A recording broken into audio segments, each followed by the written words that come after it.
um assunto onde eu vejo que muitos colegas ficam apenas no campo da teoria, dificilmente dá exemplos práticos. Então a ideia é da gente trabalhar esse tema, mas a gente poder conjugar é, a parte a parte teórica com exemplos práticos para a gente tentar compreender que é um assunto extremamente importante. Então é necessário a gente fazer uma abordagem também com exemplos práticos para ficar melhor a nossa compreensão sobre o assunto, sobre integração da norma. Trouxe aqui bem em breve alguns tópicos que a gente vai trabalhar para ficar mais fácil, mas antes da gente começar a falar efetivamente do que vem a ser a integração da norma, nós temos que trabalhar dois conceitos que são extremamente importantes, que é o conceito sobre subsunção e integração. São dois conceitos que nós vamos usar muito, especialmente quando a gente faz integração de norma, quando vocês forem pegar julgados dos tribunais superiores, vocês conseguirão ver que eles usam muito essas duas expressões em seus julgamentos. O que significa, né, os dois institutos, a subsunção e a integração? Quando a gente fala subsunção, a subsunção nada mais é do que você aplicar a lei ao caso concreto. Então, seria a aplicação direta da lei naquele caso que você está debruçado sobre ele. Então, o aplicador do direito pega a lei específica e aplica. Já a integração acontece justamente quando não há uma norma jurídica específica para aplicar diretamente ao caso. Então, quando eu falo de subsunção, eu tenho uma norma jurídica que se aplica ao caso. Quando eu falo integração, não existe essa norma jurídica, mas você vai aplicar meios de integração. Nós vamos aplicar analogia, os costumes e os princípios gerais de direito, para a gente entender um pouquinho mais. Então, quando a gente fala integrar, quando a gente apresenta essa expressão integrar significa complementar. Quando eu integro, eu estou complementando. Então, quando a gente fala de complementação, de integração, o que eu estou falando? Qual que é o papel do intérprete? O aplicador do direito, ele tem uma autorização legal, ele goza de uma autorização legal para, diante dessas lacunas que vão aparecer, ele buscar técnicas jurídicas para suprir essas lacunas. Então, o aplicador de direito, ele goza de uma autorização legal para suprir lacunas existentes na norma jurídica, por intermédio dessas técnicas que nós vamos trazer alguns exemplos muito práticos para a gente compreender um pouco melhor. Então, se a lei não prevê ou se a lei não alcança um determinado fato, o intérprete, o aplicador do direito, ele deve utilizar de mecanismos para preencher esses chamados vazios normativos que a doutrina gosta de trazer. Nós temos duas espécies de lacunas, mas antes da gente falar dessas duas espécies, nós temos que ter em mente duas coisas que são extremamente importantes. Uma diferenciação importante para a gente entender essas lacunas. Nós temos o ordenamento jurídico e nós temos o chamado ordenamento legislativo. Então, nós temos essas duas expressões, ordenamento jurídico e ordenamento legislativo. Ordenamento jurídico, ele é a expressão do próprio direito, né? Então, é a expressão do direito vivo, como alguns autores gostam de chamar. E no ordenamento jurídico não há lacunas, ok? Então, é a expressão do direito, não possui lacunas e tem a finalidade de corrigir imperfeições dentro do ordenamento legislativo. Então, o ordenamento jurídico, nós podemos já afirmar que não existe lacuna dentro do ordenamento jurídico. Por quê? Porque o próprio ordenamento jurídico vai me trazer ferramentas, vai me trazer instrumentos para que eu possa suprir esses vazios que aparecem na legislação. Já o ordenamento legislativo, ok? Ele acontece de forma diferente. No ordenamento legislativo, é a expressão de vontade do Estado. É como o Estado vai materializar a sua vontade dentro da legislação. Então, como é a materialização da vontade do Estado, é a expressão da vontade do Estado, o ordenamento legislativo possui lacunas, que são supridas pelo nosso ordenamento jurídico, ok? Então, nós temos o ordenamento jurídico, que não tem lacunas, que não tem vazios e servem como formas de suprir as imperfeições do ordenamento legislativo. E nós temos o ordenamento legislativo, onde ele é expressão da vontade do legislador e ele tem lacunas. Então, eu tenho uma lacuna formal, ok? Também chamada de lacuna normativa, que é a lacuna da lei. Então, nós temos, a primeira espécie, é a lacuna da lei. Lacuna da lei é um vazio existente dentro da lei. São lacunas no ordenamento legislativo, ok? Então, lacuna formal, nós temos no nosso ordenamento. É normal termos no nosso ordenamento. Já a lacuna material, que seria a lacuna do direito, essa já não vai existir, porque a lacuna no direito, lacuna no ordenamento jurídico não existe. Então, a admissão que a lacuna é da lei, então existe a lacuna formal, só que nós não temos a lacuna material, que seria a lacuna dentro do ordenamento jurídico. Por quê? Porque quando a gente fala de lacuna no ordenamento jurídico, ela não existe justamente porque sempre haverá uma solução para o caso concreto. Ok? Então, como haverá sempre uma solução para o caso concreto, então não há que se falar em lacuna material, ok? Então, um conceito muito interessante que a gente pode trazer, que é encabeçado por vários doutrinadores bem famosos, por exemplo, a Maria Helena Diniz, que é uma doutrinadora mais clássica, e um doutrinador mais moderno, o Flávio Tartucci, eles trazem, interessante, eles chamam que existe ferramentas de correção do sistema. Então, os meios de integração da norma, que a gente vai ver agora quais são esses meios, seriam ferramentas de correção do sistema. Como o sistema legislativo possui falhas, possui omissões, possui lacunas, nós temos uma ferramenta ou as ferramentas de correção deste sistema, ok? E tudo isso vai se originar do chamado proibição do non-liquid ou proibição do não julgamento. O julgador, ele não pode se esquivar de julgar, alegando que há lacunas no ordenamento jurídico, lacunas no ordenamento legislativo. Mesmo que haja lacunas no ordenamento legislativo, por conta desse princípio do non-liquid ou do não julgamento, nós temos ferramentas de correção do sistema, nós temos ferramentas dentro do ordenamento jurídico que servem justamente para suprir essas falhas, ok? Então, nós temos alguns métodos de integração da norma. Vamos entender isso aqui. O aplicador do direito, ele vai verificar, ele vai constatar que efetivamente existe lacuna no momento em que ele vai exercer a sua atividade, no momento em que ele vai tentar fazer a subsunção que a gente falou no início. Ou seja, na hora que ele tenta aplicar uma lei num caso, ou ele vai fazer a subsunção da lei, ele percebe que não existe norma específica.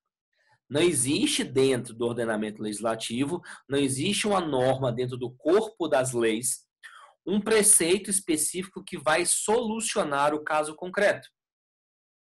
Nesse instante, ele percebe que ele está diante de uma lacuna legislativa.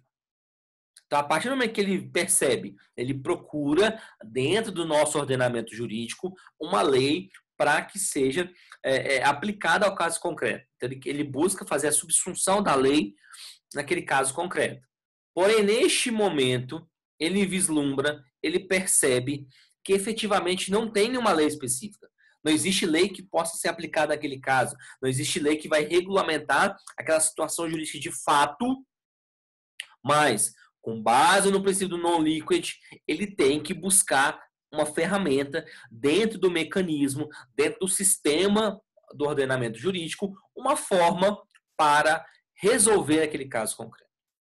Então, de antemão, só citando um exemplo de forma bem genérica, para depois a gente entrar nos meios específicos, não sei se vocês se recordam daquele caso que eles adoram nomear leis, né? Lei Carolina Dickmann, que a Carolina Dickmann ela foi vítima que supostamente pessoas invadiram seus computadores e conseguiram ter acesso a fotos íntimas suas, e essas fotos foram parar na internet. Não existia nenhuma legislação que regulamentava furto dessas informações por meios digitais. Não existia uma lei que regulamentava isso. Especialmente se a gente para pensar que o nosso Código Penal ele é da década de 40, nem se utilizava a internet. Então não era preciso a gente buscar que o Estado pudesse regulamentar tudo. Então nós não tínhamos essa figura típica dentro do nosso ordenamento jurídico. Só que o juiz, ele diante desse caso concreto, ele não poderia falar assim, olha, eu só vou julgar depois que o legislador criasse. Depois que ele criar uma lei específica, eu vou aplicar, ok? Então eu vou esperar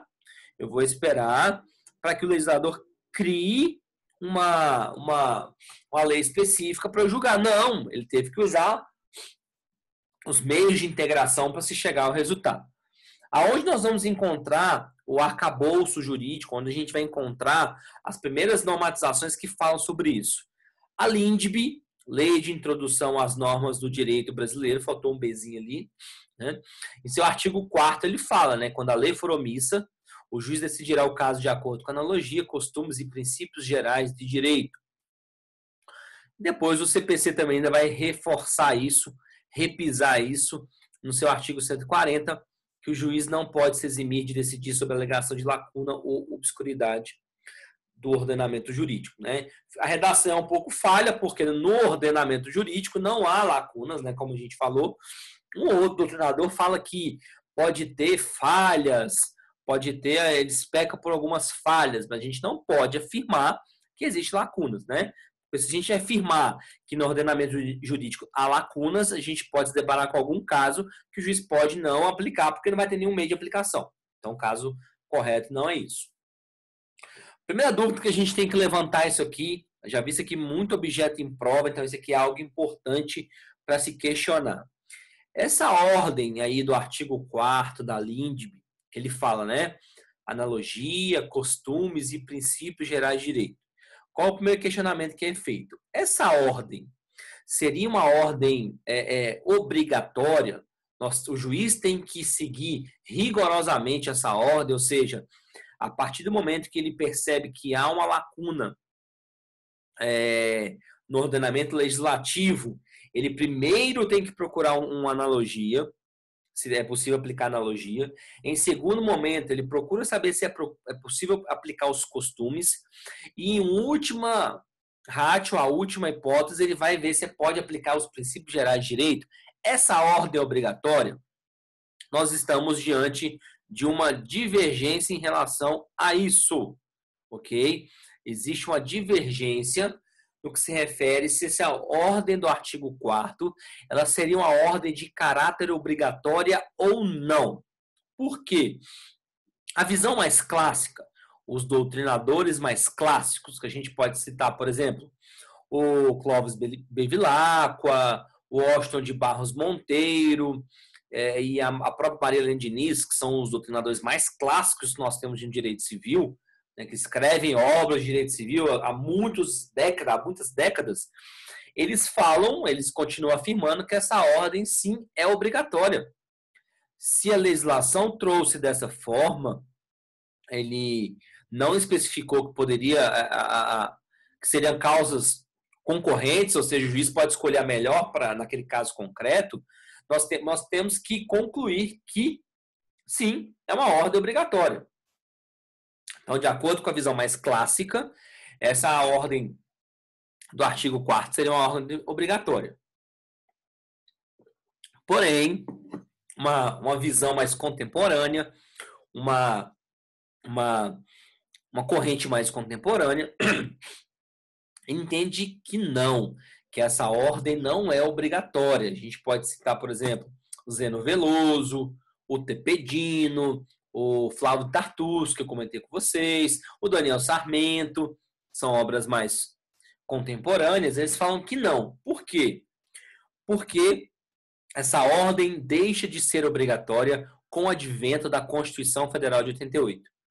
Então, a nossa Constituinte de 88, ela modificou o nosso entendimento para não exigir mais que essa ordem seja obrigatória. Qual é o fundamento que eles levam em consideração para se concluir esse pensamento? Eles falam que, e a gente vai trabalhar um pouquinho mais no finalzinho sobre os princípios, o Paulo Bonavides também, que é um autor clássico de direito constitucional, autor clássico, super clássico, ele fala que com o advento da Constituição Federal, os chamados princípios gerais de direito, que eles eram utilizados, eles receberam um status constitucional. Eles receberam status de princípios constitucionais. E princípios constitucionais, eles furam fila na hora de aplicação. É tão claro isso, pessoal.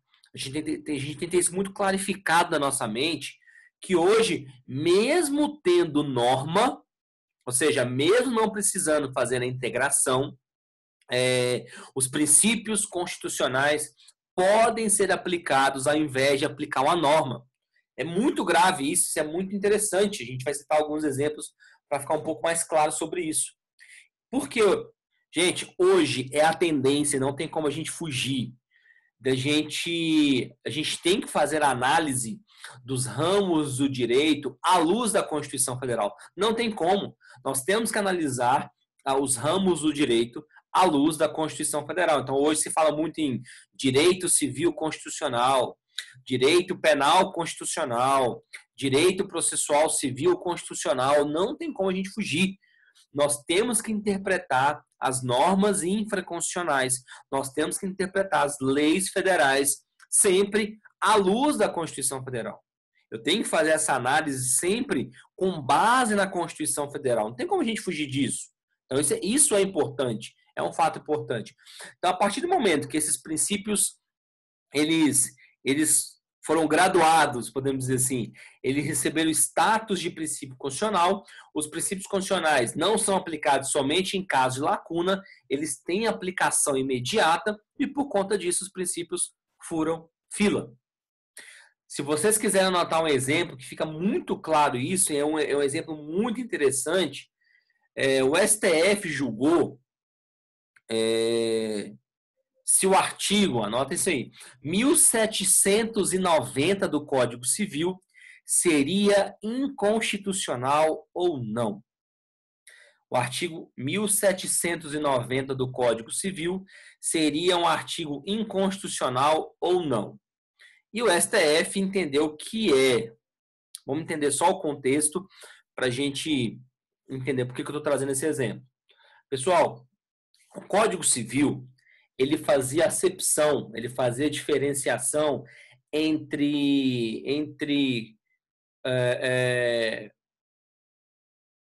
em matéria sucessória, né, relacionado à morte, a questões de herdeiros, como é que funcionaria a divisão de patrimônio. O Código Civil fazia acepção entre quem era cônjuge e quem era companheiro, quem vivia em união estável. Então, o Código Civil fazia uma diferenciação. Quem era cônjuge, quem era casado, tinha mais benefícios patrimoniais do que quem era apenas companheiro. Então, isso era a visão, era assim que o Código Civil apresentava. Então, o Código Civil trazia essa acepção entre companheiro e cônjuge. Então, de um lado, nós tínhamos o artigo 1790 que falava de companheiro, e do outro lado, nós tínhamos o artigo 1829 que falava de cônjuge. Então, 1790 companheiro, 1829 cônjuge. Pessoal, tem lei. Existe lei. Você pode questionar que a lei não é melhor, mas existe. Então, não precisa falar de princípios. Só que o Supremo entendeu de forma bem interessante que esse artigo 1790 ele era um artigo inconstitucional. Inconstitucional. Qual que foi a justificativa? Qual foi a fundamentação do Supremo para se concluir isso? Olha, a partir do momento que o Código Civil faz acepção de pessoas, a partir do momento que o Código Civil está fazendo acepção entre companheiro e cônjuge, ele está ferindo o quê? O princípio da igualdade lá no artigo 5º da Constituição Federal. O princípio da isonomia está sendo lesada. Então está sendo ferido o princípio da igualdade. O que mais que ele falou? Que essa norma fere o princípio da dignidade da pessoa humana, lá no artigo 1º, inciso 3, é o princípio fundamental da República Federativa do Brasil. Então, com base nesses princípios constitucionais, o Supremo entendeu que esse artigo 1790 ele seria um princípio inconstitucional, justamente por conta da lesão à igualdade, lesão à dignidade. Ou seja, o princípio foi aplicado mesmo existindo norma, o princípio furou fila. Então, pessoal, o que a gente pode concluir? Que esse rol do artigo 4º efetivamente não é um caráter obrigatório observar essa ordem que foi apresentada, ok? Em que pese ter essas duas visões, a visão clássica que entende que é uma ordem obrigatória, a visão mais contemporânea, com base na análise do direito à luz da Constituição Federal, entende que essa ordem não é uma ordem obrigatória, ok? Então, pessoal, considerando que o aplicador do direito ele não pode deixar sem resposta questões apresentadas para a sua apreciação e não tendo nenhuma norma jurídica que se encaixe de forma específica no caso concreto para a sua solução, o juiz deve usar os meios adequados para a sua aplicação. Primeira hipótese que a lei traz, lembrando que não é um caráter obrigatório, mas a primeira hipótese que a lei vai trazer é a analogia. Pessoal, analogia nada mais é que um conceito mais objetivo é você aplicar ou aplicação de uma norma próxima ou um conjunto de normas. Então, a analogia eu posso aplicar um artigo ou um conjunto normativo. Então, a analogia é a aplicação de uma norma próxima ou de um conjunto de normas próximo, não havendo lei para determinado caso concreto. Então, é você pegar uma lei próxima ou um conjunto de normas próximas para aplicar num caso que não tenha lei específica para aquele caso. Certo? Então, na analogia, ele vai solucionar o caso, ok? Não havendo uma lei específica para a sua aplicação, mas ele pega uma lei que regulamenta um caso semelhante. Nós temos dois pressupostos claros para se aplicar a analogia, que tem que ter ausência de disposição precisa no caso em decidir, ou seja, não tem norma específica para resolver aquilo ali, e tem que ter igualdade de essência entre o caso a ser decidido e o caso regulamentado. Então, nós temos dois requisitos para a analogia ser utilizada. Não ter norma específica e igualdade essencial entre a norma que você está pegando e o caso que você vai aplicar. Então, tem que ter esses requisitos. Então, nós temos duas modalidades, antes da gente passar para algumas questões mais específicas. Nós temos analogia legal, que é a analogia legis, ou analogia iuris, ou analogia jurídica. A analogia legis é quando você aplica uma única regra de forma analógica.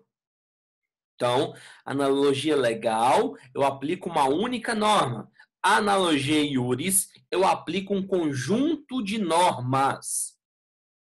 Vamos dar exemplos. Analogia legal, eu pego uma regra do casamento, uma regra, e vou aplicar na união estável. Acabou. Acabou. O que eles usam muito? Por exemplo, quando você vai casar e você não escolhe o seu regime, automaticamente é o regime de separação parcial. Então, na união estável, utiliza essa regra. Como na união estável, utiliza a regra da separação parcial. Então, eu apliquei uma única norma. Agora, quando eu pego um conjunto de normas e aplico num caso semelhante, por exemplo, eu vou pegar todas as normas do casamento para aplicar na união estável, aí é analogia iuris. Vou dar um exemplo para vocês, pessoal.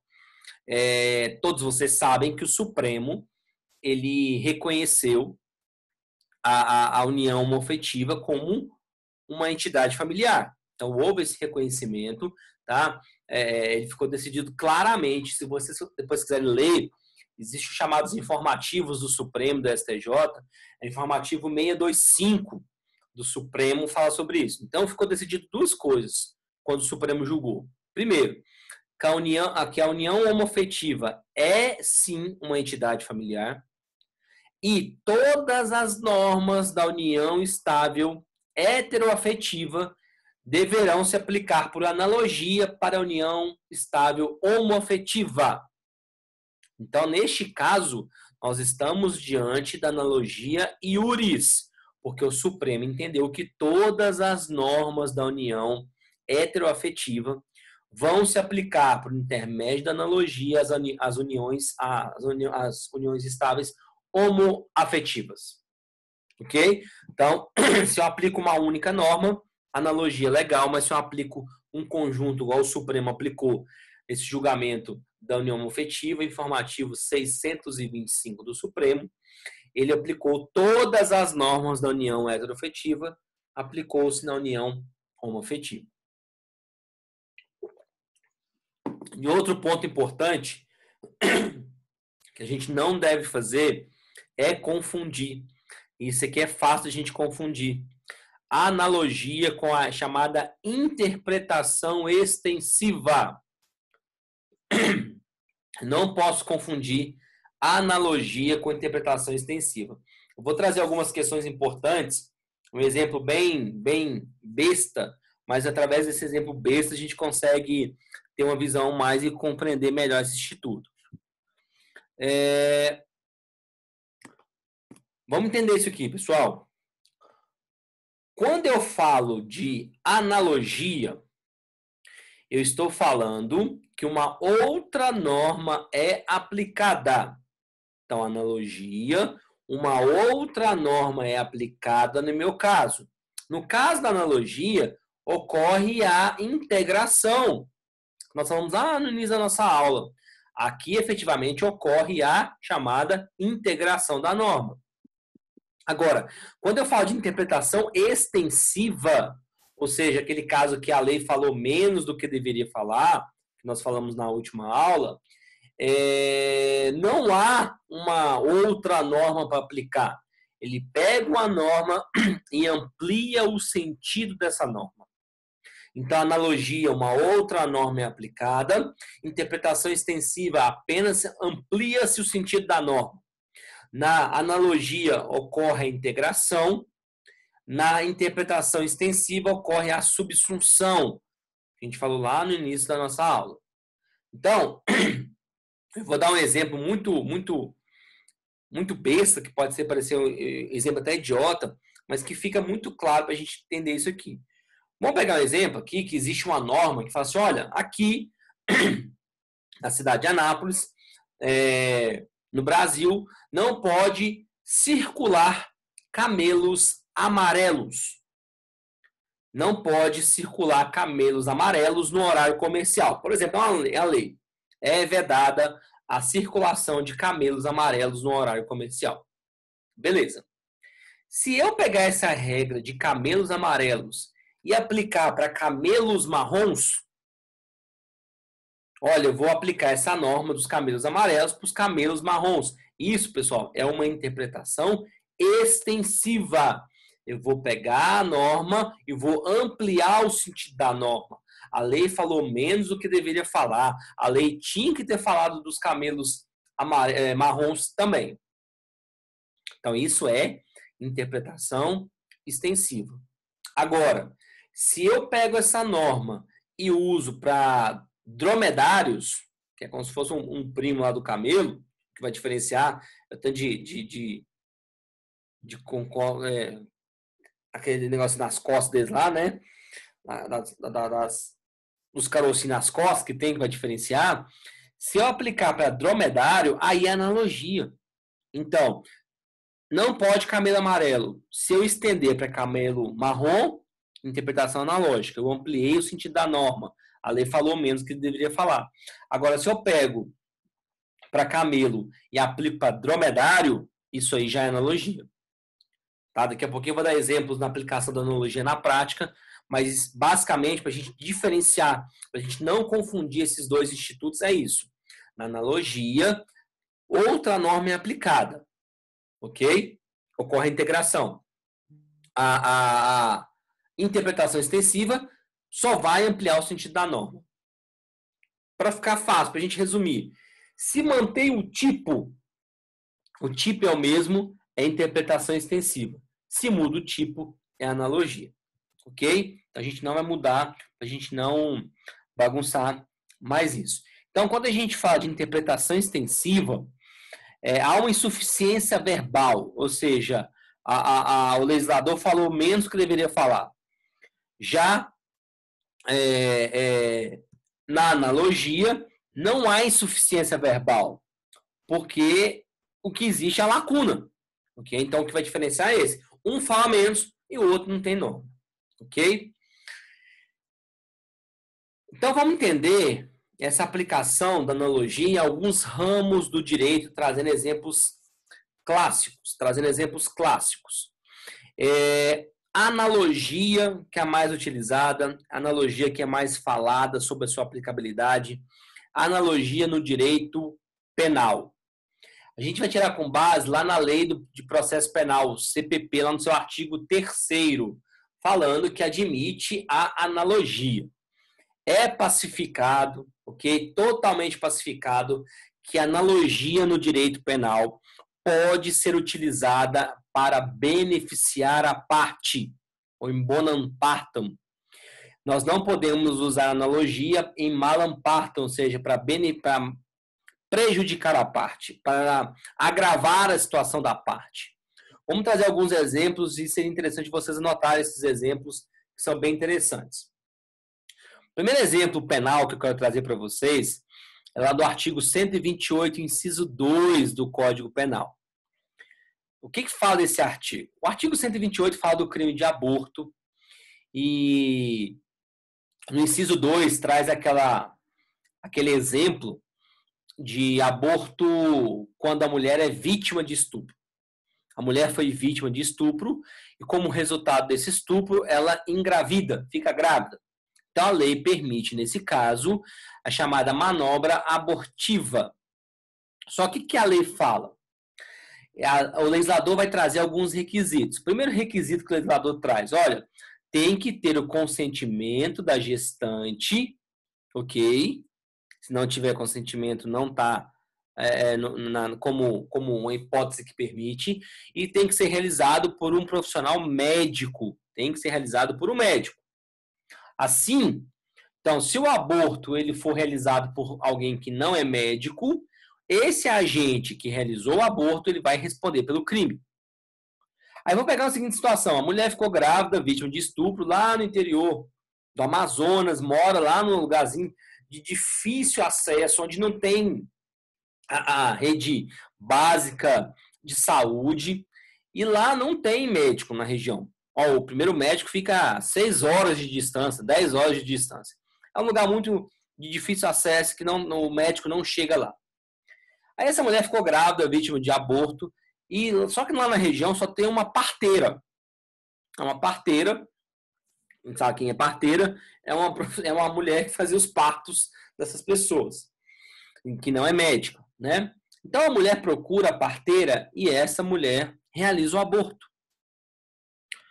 Se a gente for analisar friamente, ela responderia pelo crime de aborto, porque não preencheu os requisitos. Teve consentimento, mas não foi feito por uma profissional médica. Ocorre que, utilizando pela analogia, para não prejudicar a parte, e analisando o caso em tela, as situações que envolvem o caso, o juiz pode aplicar a analogia, e neste caso concreto, ele não tem norma que fala de parteira, ele pega o 128.2 e aplica neste caso. Então, o primeiro exemplo penal que a gente pode citar é do artigo 128, inciso 2. Outro exemplo interessante, se vocês pegarem o artigo 92 do Código Penal, o artigo 92 traz efeitos decorrentes da condenação do réu. No seu primeiro inciso, no inciso 1, ele fala que um efeito da condenação é você perder o cargo, ou a função pública, ou o mandato eletivo. Ok? Pode acontecer que, de acordo com a pena, com a sua condenação, você vai perder o seu cargo. E qual que foi o caso que foi julgado pelo STJ? Se poderia aplicar a analogia desse inciso 1, ou seja, perder o cargo, para cassar a aposentadoria do agente que foi condenado. O cara foi condenado, né? Mas ele hoje está aposentado. Eu posso usar essa regra por analogia? Perder o cargo para aplicar nesse caso? Pessoal, a resposta é não, ok? Não pode aplicar para prejudicar o réu, porque a analogia no penal não pode ser utilizado para prejudicar a parte. Então, neste caso, o artigo 92, lá do Código Penal, ele apresenta hipóteses bem estreitas de penalidade, bem restritas de penalidade, entre as quais não se encontra a perda da aposentadoria. Lá não fala que pode perder a aposentadoria. Então, neste caso, não se pode utilizar a analogia, porque ele vai estar prejudicando o réu. Então, primeiro exemplo, artigo 128.2, segundo artigo 92.1. Mais exemplos no penal. Vamos trazer pelo menos mais uns 2 exemplos interessantes. Existe no processo civil, e a gente vai estudar esse semestre que vem, vocês vão estudar em processo civil, existe um instituto chamado litigância de má-fé. O que é litigância de má-fé? Litigância de má-fé, pessoal, é quando a pessoa ele utiliza o processo não priorizando a boa-fé. Então, se ele enrola o processo, se ele tenta mudar a versão dos fatos, mudar a realidade dos fatos, tudo isso é litigância de má-fé. Onde que a gente acha dispositivos que falam de litigância de má-fé? Começa lá a partir do 79 do CPC. Artigos 79, 80 e 81. São 3 artigos importantes que tratam da litigância de má-fé. Então, o cara vai ser multado. Se o cara agir de má-fé, ele é multado. Qual que foi feito o questionamento? Eu posso aplicar no processo penal não fala nada de litigância de má-fé, ok? Não existe norma que fala de litigância de má-fé. Eu posso aplicar a litigância de má-fé no processo penal? De novo, pessoal, não tem previsão no CPP, Código de Processo Penal. Então, como não tem previsão no Código de Processo Penal e a aplicação dessa multa, ele vai implicar em prejuízo para o réu, prejuízo financeiro, então o STJ falou que também não cabe sua aplicação por conta da analogia para prejudicar o réu. Então, terceiro exemplo, não posso usar analogia por analogia e aplicar as penas de litigância de má-fé, está lá no processo civil, dentro do processo penal. É vedado, é proibido essa aplicação. Perfeito? Tranquilo? Um último exemplo. O artigo 302 do Código de Trânsito, da Lei 9503, de 97, ele traz uma causa de aumento de pena para o homicídio culposo, cometido pelo agente que não tem habilitação. Então, o fato do cidadão matar no trânsito e ele não ter habilitação é uma causa de aumento de pena. O que o STJ fez no julgamento? Ele afirmou que não é possível aplicar essa causa de aumento de pena se o agente, embora seja habilitado, o cara tem habilitação, mas ele está com a habilitação vencida. Eu não posso usar a analogia, porque na lei fala sem habilitação, se o cara tiver com a habilitação vencida. Eu não posso usar, por analogia, o caso, a causa de aumento de pena no artigo 302. Por quê? Porque está prejudicando o réu. É uma analogia em malum parta, não pode ser aplicado neste caso. Então, se não tiver habilitação, aumenta a pena. Agora, se eu tenho habilitação, mas está vencida, eu não posso usar essa causa de aumento de pena por analogia, porque eu vou estar agravando a situação do réu. Ok? Então, mais um exemplo lá do 302 que eu falei para vocês, da causa de aumento de pena. Então, são casos que foram julgados pelo STJ, tá? Todos esses casos que eu falei para vocês, eles foram julgados pelo STJ. O STJ concluiu que em todos esses casos não é possível a aplicação da analogia, porque nesses casos a analogia está sendo para prejudicar o réu, e neste